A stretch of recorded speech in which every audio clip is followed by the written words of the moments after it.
Hello friends, कैसे हैं आप सब। आई होप कि आप सब अच्छे होंगे। तो फ्रेंड्स, आप सबका स्वागत है मेरे यूट्यूब चैनल शाकिर भाई बोल रहे में। फ्रेंड्स, आप सबको जानकर बेहद खुशी होगी कि हमारा देश, हमारा भारत देश अब भ्रष्टाचार मुक्त हो चुका है। जी हाँ, क्योंकि हमारे देश के सारे भ्रष्टाचारी अब बीजेपी में शामिल हो गए हैं और सुना है कि बिल्कुल शरीफ हो चुके हैं, एकदम धुल के साफ सुथरे हो चुके हैं। जी हाँ, और जो कुछ थोड़े बहुत भ्रष्टाचारी थे जो बीजेपी में नहीं गए, वो अब जेल की सलाखों के पीछे हैं। तो है ना खुशी की बात। तो हो गया ना हमारा देश भ्रष्टाचार मुक्त। नहीं समझे? आप लोगों को मेरी भाषा समझ में नहीं आ रही है तो चलिए कोई बात नहीं, देखते हैं ये ध्रुव राठी का वीडियो, तो आपको सब कुछ सही सही से समझ में आ जाएगा।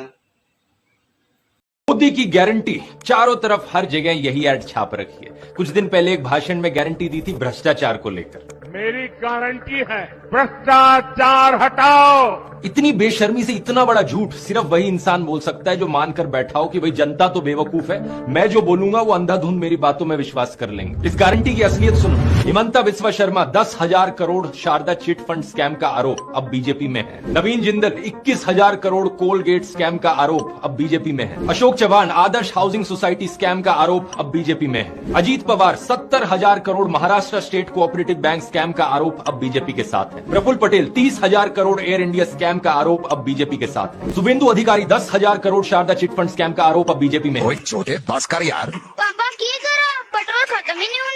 2014 से 25 ऐसे ऑपोजिशन लीडर्स हैं जिन पर करप्शन के आरोप लगे थे और अब उन्होंने बीजेपी ज्वाइन कर लिए। और ये करप्शन के आरोप बीजेपी ने ही लगाए थे खुद। इनमें से 23 के ऊपर जो अब करप्शन केसेस चल रहे हैं उन्हें भुला दिया गया है। इतना ही नहीं, इस इलेक्शन में लड़ने वाले 28% बीजेपी के कैंडिडेट्स एक्चुअली में बाकी पार्टियों से डिफेक्ट होकर बीजेपी में आए हुए हैं। बड़े बड़े भ्रष्टाचारी आज सलाखों के पीछे हैं। सच बात यह है कि सारे भ्रष्टाचारी आज के दिन बीजेपी के अंदर है और इसके अलावा इलेक्टोरल बॉन्ड का स्कैम देश के इतिहास का सबसे बड़ा स्कैम है। जो नेता सलाखों के पीछे हैं वो तो वो लोग हैं जिन्होंने बीजेपी ज्वाइन करने से इनकार कर दिया। अरविंद केजरीवाल और हेमंत सोरेन जैसे पॉलिटिशियंस जिनके खिलाफ ना कोई मनी ट्रेल मिला है, ना कोई करप्शन साबित हो पाया है।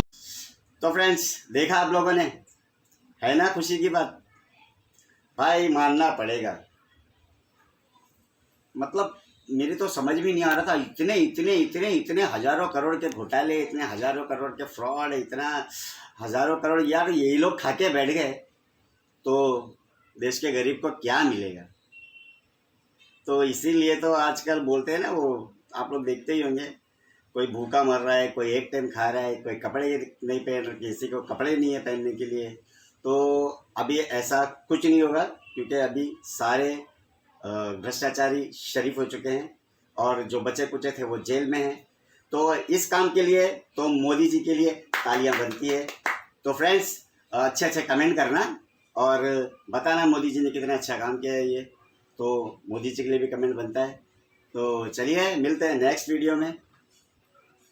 जय हिंद, जय भारत, जय महाराष्ट्र। Yeah.